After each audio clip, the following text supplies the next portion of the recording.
এই প্ল্যাটফর্মে কাজ করাটা যদি এতটাই সহজ হতো তাহলে কিন্তু কেউ এত পড়াশোনা করে বাহিরে চাকরি করতো না, চাকরি করে ইনকাম করার জন্য এত পরিশ্রম করতো না। তাহলে চার দেয়ালের মধ্যে বসে খুব শান্তিতে কিন্তু এই প্ল্যাটফর্মে কাজ করতে পারতো। আর আমার মতো এই ভুলটা কখনোই কেউ করবেন না। হ্যালো এভরিওয়ান, আসসালামু আলাইকুম, welcome back to my another new blog. সবার কী অবস্থা, কেমন আছেন? আই হোপ সবাই ভালো আছেন, সুস্থ আছেন। যারা বাসায় হেল্পিং হ্যান্ড দ্বারা কাজ করান তারাই একমাত্র বুঝতে পারবেন একটা দিন যদি আপনার কাজের মানুষটা না আসে তাহলে আপনার উপর দিয়ে কী পরিমাণে ঝড়ঝাপটা যায়। সেটা যারা পরিস্থিতির শিকার হয়েছেন তারা এটা বুঝতে পারবেন।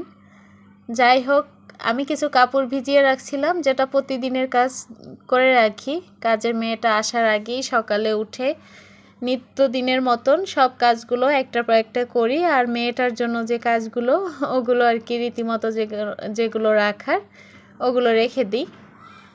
তো আজকে হচ্ছে দেখা যায় ও প্রতিদিন সকাল 10টার দিকে আসে, আজকে 11টা বেজে গেছে, তারপরে ও আসেনি। তো শেষমেশ আমি কাপড়গুলো একটু একটু করে ধুতে ধুতে সব কাপড়গুলোই কিন্তু ধুয়ে ফেলেছি। তো সব কাপড়গুলো যদি আপনাদের সামনে পরিষ্কার করতে যেতাম তাহলে কিন্তু লম্বা একটা ভিডিও হতো, আর এত লম্বা ভিডিও কেউ কিন্তু পছন্দ করতো না। অনেক আপুরাই কিন্তু আমাকে জিজ্ঞেস করেছেন অনেক ভিডিওতে বা কমিউনিটিতে যে আপু কেন আপনার চ্যানেলের মনিটাইজেশন চলে গেছিল, আবার কিভাবে ফিরে পেয়েছেন। আজকের ভিডিওতে সেই সব বিষয় কিন্তু আলোচনা করব, যেহেতু আপুরা জানতে চেয়েছেন। যদি কখনো কেউ এই ধরনের সমস্যার সম্মুখীন হন তাহলে হয়তোবা আমার আজকের ভিডিও থেকে সবাই সতর্ক হতে পারবেন। তো কাপড়গুলো ওখানে শুকাতে দিয়ে তারপরে বালিশের কাভারগুলো শুকিয়ে গেছে, গতকালকে ধোয়া ছিল এগুলো, ওগুলোকে কাভারে সেট করে দিচ্ছি। আমরা যে সকল ইউটিউবে আপুরা কাজ করছি, বাহির জগতের মানুষে কখনোই এটা বুঝতে পারবে না। যারা ইউটিউবে কখনো কাজ করেনি তারা হয়তোবা বুঝতে পারবে এটা খুব শৌখিনতার কাজ, কিন্তু এখানে যে কতটা চুপচাপ নিচুপের একটা পরিশ্রমের কাজ সেটা বাহিরে যারা কখনো এখানে কাজ করতে আসেনি তারা কখনোই এটা বুঝতে পারবে না। এই প্ল্যাটফর্মটা যদি এতটাই সহজ হতো তাহলে মানুষ এত পড়াশোনা করে কখনোই বাহিরে এত পরিশ্রম করে চাকরি করতো না। তাহলে ছায়ায় বসে ঘরের চার দেয়ালের মধ্যে খুব শান্তিতে আরামে কিন্তু টাকা ইনকাম করতে পারতো। তো অনেকেই মনে করে খুব শান্তিতেই কিন্তু ইউটিউবে ইনকাম করা যায়, কখনোই না। ইউটিউবের ইনকামটা আমার কাছে মনে হয় অনেক বেশি পরিশ্রমের। আমার বাসায় যেহেতু সদস্য সংখ্যা কম, এই জন্য কাজবাজ তেমন একটা বেশি হয় না, তো খুবই কম কাজবাজ হয়। তো থালাবাটিগুলো এখন পরিষ্কার করে নিচ্ছি। শুধু যে এই কয়টা থালাবাটি ছিল সেটা না, আমি কিন্তু অনেকগুলো থালাবাটি অলরেডি অফ ক্যামেরাতে ধুয়ে নিয়েছি, কারণ হিজিবিজি কাজ কারোই পছন্দ লাগে না। আপনাদের কাছেও হয়তো বা দেখতে একটু বিরক্তকর লাগবে, এই জন্য কিন্তু সবসময় চেষ্টা করি আপনাদের সামনে শৌখিনভাবে ছোট আকারে সব কিছু শেয়ার করার, কারণ অতিরিক্ত কোনো কিছুই কারোর কাছে ভালো লাগে না। তো যেহেতু আজকে হেল্পিং হ্যান্ড আসেনি, এই জন্য চেষ্টা করছি নিজে নিজে একটু একটু করে সব কাজগুলো একা হাতে সব কিছু গুছিয়ে করার।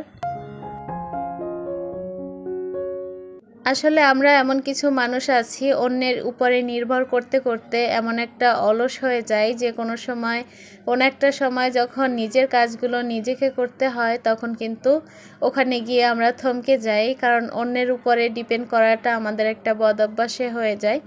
যাই হোক, এখানে থালাবাটিগুলো একে একে ধুয়ে নিচ্ছি। আর সেই সাথে একটা অনুরোধ করছি, যারা এইমাত্র আমার ভিডিওটি দেখা শুরু করেছেন কিন্তু একটা লাইক দিতে ভুলে গিয়েছেন, প্লিজ একটা লাইক দিয়ে ভিডিওটি কন্টিনিউ করবেন। আর যারা এই কাজটি অলরেডি করে দিয়েছেন তাদেরকে অসংখ্য ধন্যবাদ। আমার এই চ্যানেলের ভিডিওগুলো শুরু থেকে যারা দেখে আসছেন, আমার সাথে আছেন, তারা অনেকেই জেনে থাকবেন যে আমার এই চ্যানেলটা কিন্তু খুব তাড়াতাড়ি আমি মনিটাইজেশন অন করতে পেরেছিলাম। সেই সাথে অ্যাডসেন্স লেটার, পিন নাম্বার সব কিছু খুব সহজেই আমি হাতে পেয়েছিলাম। তো শেষমেশ আমার অলসতামির কারণেই আমি সব কিছু হারিয়ে ফেলেছিলাম। তো কোনো একটা সময় চ্যানেলে যখন দেখলাম যে তেমন একটা ভিউজ হচ্ছে না, আর মন মানসিকতাও চ্যানেলের প্রতি তেমন একটা ছিল না, ইচ্ছে করছিল না যে চ্যানেল নিয়ে কাজ করি, প্রতিদিন কি ভিডিও দিব এটা নিয়ে প্রতিদিন একটা চিন্তায় থাকা লাগে, তো প্রতিদিন একটা প্যারা নিতে হয়। তো সব কিছু মিলিয়ে না দেখা যায় মানসিক একটা টর্চারের মধ্যে পড়তে হয়। সেই সাথে বাচ্চা কাচ্চা আছে, ওদের মানুষ করতে হবে, পড়াশোনার দিকটা দেখতে হয়। তো সব কিছু মিলিয়ে দেখা যায় কি যে শারীরিকও একটা অবস্থান, মানে শারীরিক অসুস্থতা দেখা দিয়েছে আস্তে আস্তে। তো এই সব কিছু ভেবে আমি ভাবছি যে না, চ্যানেলে আর কাজ করব না। তো পরে আমি আমার এক পরিচিত ভাইয়ের কাছে চ্যানেলটা দিয়েছিলাম কাজ করার জন্য। তো ভাই তখন বলেনি যে কাজ করলে চ্যানেলটা চলে যেতে পারে বা কিছু। তো ভাই বলছে চ্যানেলের কোনো সমস্যা হবে না, আপনি নিশ্চিন্তে থাকতে পারেন, আমি কাজ করে দিচ্ছি, এখান থেকে আর্ন করা যাবে। তো ওখানে ভাই হচ্ছে কিছু আমেরিকান ভিডিও আপলোড দিছিল। তো আমেরিকান ভিডিও আপলোড দিলে এমনিতে আমরা যে ভিডিওগুলো লাইফস্টাইল যে ব্লগগুলো রেগুলার আপলোড দিই, ওখানে যে ডলারটা আমরা আর্ন করতে পারি তার থেকে কিন্তু ওই যে আমেরিকান যে ভিডিওগুলো ইউনাইটেড, ওই ভিডিওগুলো কিন্তু ডলার বেশি আসে, অনেক বেশি আসে। তো এই কারণেই কিন্তু ওখানে গিয়েই একটা সমস্যায় পড়তে হয়েছে। তো ভাই যখন ওখানে কিছু ভিডিও আপলোড দিয়েছে, ভিডিওতে প্রচুর পরিমাণে ভিউজ আসতেছিল, সেই সাথে ডলার আসতেছিল অনেক। তো ডলার যখন উইথড্র দিতে গেছিল তখনই চেকিংয়ে ধরা খেয়ে যায় ইউটিউবের কাছে, আর ওখানেই হয় আমার চ্যানেলটার যাই হোক বলি দিতে হয়েছে, মনিটাইজেশন চলে যায়। তো পরে আমি ভাবছি যাক আর কাজ করব না। তো মাঝখানে তখন আমার মা আবার ক্যান্সারে আক্রান্ত হয়। তো সব কিছু মিলিয়ে কিন্তু মন মানসিকতা আর এখানে থাকেনি, ভাবছি যে না, এখানে আর কাজ করবই না। কারণ মন যেখানে সায় না দেয় সেখানে কিন্তু কখনোই কোনো কাজ করা যায় না, কারণ আপনার মনটাই সবার আগে কাজে সায় দিতে হবে। আপনি মন দিয়ে যদি কাজ না করতে পারেন সেখানে সফলতা চিন্তাই করা যায় না। আমরা বিশেষ করে যারা ইউটিউবে কাজ করি, আমরা সবাই কিন্তু জানি যে একটা চ্যানেলের প্রতি কতটা মায়া, কতটা ভালোবাসা থাকে একজন সন্তানের প্রতি, যেমন বলতে পারবেন। তো যাই হোক, চ্যানেলটা ডিলিট করিনি, কারণ যখনই চ্যানেলটা দেখতাম একটা মায়া কাজ করতো, কাটতে পারতাম না। ডিলিট করতে গিয়েও অনেকবার ডিলিট করিনি, বলছি যে থাক, রয়েছে এভাবেই থাক, চালাবো না, তাতে সমস্যা কী। কিন্তু কোনো একটা সময় হঠাৎ করে দেখি যে অ্যাপ্লাই এর অপশন আসছে। তো আমি অ্যাপ্লাই করতে যখনই করলাম সাথে সাথে দেখি, মানে দুপুরবেলা অ্যাপ্লাই করলাম, রাত্রিবেলাই আমার মনিটাইজেশন আবারও ফিরে পেয়েছি আমি। চ্যানেলটা একদমই আগের মতো একদম সম্পূর্ণ স্বয়ংসম্পূর্ণ সব কিছুই আর কি ওকে আছে। তো মানুষ হয় না যে নিজের শখের জিনিসটা যখন আপনি হাতে ফিরে পান তখন কিন্তু মানুষের ভিতরে একটা অন্যরকম শক্তি পাওয়া যায়। তো বলতে পারেন যে আমার ইউটিউবে ফিরে আসা ওখান থেকেই, কারণ এখানে অনেক আপুদের সাথে কথা, তারপরে দেখা যায় যে সবসময় একটা ভালোবাসার একটা টান ছিল, অন্যরকম বলতে পারেন। সবার সাথে সবসময় যোগাযোগ ছিল, ভিডিও দেখতাম সবার, আমার ভিডিও সবাই দেখতো। তো যাই হোক, আমি কিন্তু কথা বলতে বলতে এখানে রান্না বসিয়েছি, ইলিশ মাছ নিয়ে আসছিল, আলু দিয়ে এখানে ঝাটকা ইলিশ রান্না করেছি, আর এই যে লাউ দিয়ে ডাল দিয়ে রান্না করব। তো ওই ব্যাপারে কথা বলতে বলতে কিন্তু রান্নার ব্যাপারে কোনো কিছুই আজকে বলিনি। আর এখানে হচ্ছে কিছু আদা ছিল আর কিছু পেঁয়াজ কাটা ছিল ফ্রিজে রাখা। তো সকালবেলা কাটছিলাম, একটু সময় পেয়েছিলাম তখন। তো ফ্রিজে অল্প কিছু আদা ছিল, ভাবছি যে একটু সময় পেয়েছি কেটে রাখি, সময় সুযোগ বুঝে আবার এটা ব্লেন্ডারে ব্লেন্ড করে রাখবো। দেখা যায় যে ফ্রিজে তেমন একটা বেশি নেই। এই কাজটা করার জন্য কিন্তু একটা অলসতামি কাজ করে, কারণ এটা কাজ করতে গেলে দেখা যায় যে করব করব বলে কিন্তু করা হয় না। তো এই সুযোগে এই কাজটাও একটু করে রাখি। যাই হোক, যেটা বলছিলাম যে ওই থেকেই আমার দেখা যায় ভিতরে, নিজের ভিতরে একটা শক্তি আবারও আমি পাই যে না, আমার চ্যানেলটা চোখের সামনে, যা ডলার ছিল সবটুকু সহই যখন চ্যানেলটা ফিরে পেয়েছি, তো মাঝে মাঝে কাজ করব। আর মা অসুস্থ ছিল, ওখান থেকেই মন ভেঙে গেছিলো। যেহেতু মা সুস্থ হয়েছে, আল্লাহ সব কিছুই ঠিক করে দিয়েছে। যাই হোক, আপনারা দোয়া করবেন আমার মায়ের জন্য, মা যেন সুস্থ থাকেন। তো আপনাদের একটা কথাই বলবো, ইউটিউবে অনেক বেশি গাইডলাইন, অনেক নিয়মকানুন, অনেক রুলস। এখানে কে সফলতা পাবে এটা আপনি আমি বলতে পারি না। আর পরিশ্রম করলে সফল অবশ্যই হওয়া যায়। আর কার কপালে কি আছে এটা আল্লাহ তাআলা ছাড়া কেউ বলতে পারে না। আর এই প্ল্যাটফর্মে, ইউটিউব প্ল্যাটফর্মে, ইউটিউবের অ্যালগরিদমই বলতে পারবে যে কাকে কোথায় কখন ভাইরাল করবে। তবে ইউটিউবে কিন্তু সবসময় একটা মানুষের পরিশ্রম দেখে, আপনি কতটা পরিশ্রম করছেন আপনার চ্যানেলে। তো পরিশ্রম করে যান, অবশ্যই একদিন সফলতা আসবে। তবে কখনো কেউ হাল ছেড়ে যাবেন না। আর আমি যে ধরনের ভুল করেছি, এই ভুল কেউ করবেন না। কারণ একটা চ্যানেলের জন্য আমরা অনেক পরিশ্রম করি, অনেক কষ্ট করি। এই চ্যানেলটা কখনোই আমাদের ছেড়ে দেওয়া উচিত না। অনেকেই হয়তোবা বলবেন যে আপু আপনি এত কিছু বলেন, আপনি নিজেই তো চ্যানেল ছেড়ে দিয়েছেন।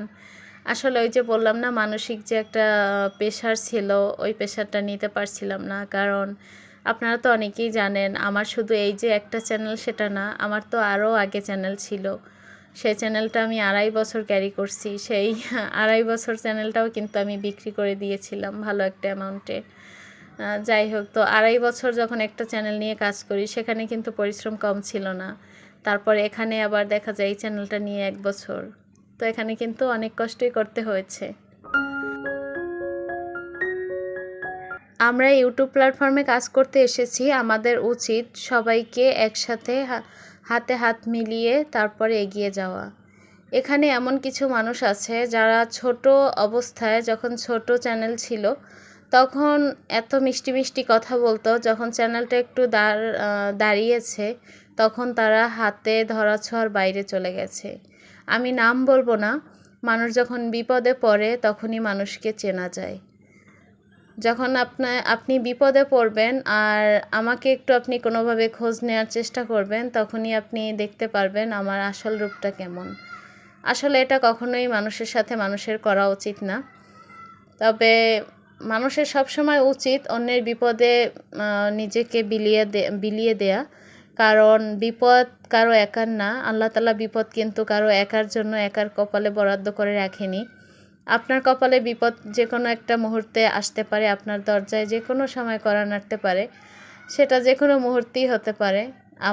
আজকে আমি কোনো একটা বিপদে পড়ে আপনাকে নক করেছি বা আপনার কাছে হেল্প চেয়েছি। আপনি আজকে আমাকে হেল্প করেননি বা আপনি পাত্তা দেন নাই, সমস্যা নাই। সেটা আমি হয়তোবা ভুলে যেতে পারি বা আমি হয়তোবা ক্ষমা করতে পারি বা আমি মনে রাখবো না। কিন্তু আল্লাহ তাআলা কিন্তু কখনোই এটা, মানে হয় না যে প্রকৃতি কিন্তু কখনো কাউকে ছাড়ে না। প্রকৃতি সবাইকেই কিন্তু যখনেরটা তখন ফিরিয়ে দেয়। শুধু মানুষ বুঝতে পারে না যে কখন কারটা কখন কাকে ফিরিয়ে দিয়েছে, এটা মানুষ বুঝতে পারে না। যাই হোক, এখানে আমি ফেসবুক থেকে ভাইরাল একটা খাবার অর্ডার করেছি, সেটাই আপনাদের সাথে একটু শেয়ার করব। আমি অনলাইনে তেমন কোনো কিছু অর্ডার করি না। তার কারণ হচ্ছে অনেক সময় দেখা যায় যে অনলাইনে আমরা কোনো কিছু যখন অর্ডার করি, সেটা নিয়ে আসার পরে চেক করতে পারি না। কারণ তাদের নিষেধ থাকে, চেকিং করা যাবে না। তো এটা আমার কাছে একদমই ভালো লাগে না। কারণ আমি একটা জিনিস টাকা দিয়ে নিব, সেটা যদি বাসা পর্যন্ত আসার পরে আমি সেটা চেক করে না নিতে পারি, তাহলে আমি না দেখে জিনিসটা কিভাবে নিব। আর দূর থেকে তো সব কিছুই চাকচিক্যময় দেখা যায়, কিন্তু কাছ থেকে মানুষ কিন্তু যখন আপনি কাছ থেকে দেখবেন তখনই কিন্তু বুঝতে পারবেন জিনিসটা কতটা ভালো, কতটা খাঁটি। তো যাই হোক, এখানে আমি চিংড়ি বালাচাও, যেটা শুটকি চিংড়ি, ছোট চিংড়ি আর কি, চিংড়ি বালাচাও অর্ডার করেছি। এটা এতটাই ভাইরাল এখন সব জায়গায়, বলেন ফেসবুকে বলেন, তারপরে ইউটিউবে বলেন, সব জায়গায়। তবে আমি ফেসবুক পেজ থেকে নিয়েছি। তা আমি মনে করেছিলাম যে এটা আহামরি জানি কত কি। কোনো একটা সময় কিন্তু আমি শুটকি মাছের ঘ্রাণ নিতে পারতাম না, কিন্তু পরিস্থিতি মানুষের বদলায়, আমারও বদলিয়েছে এমন একটা।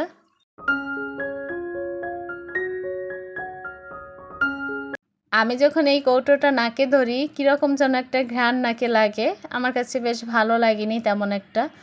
তবে এটার জন্য যে মানুষ এতটা পাগল আমার কাছে আসলে তেমন একটা ভালো লাগেনি। এই কৌটোটা কিন্তু 200 গ্রামের 400 টাকা নিয়েছে, কোনো ডেলিভারি চার্জ নেওয়া হয়নি।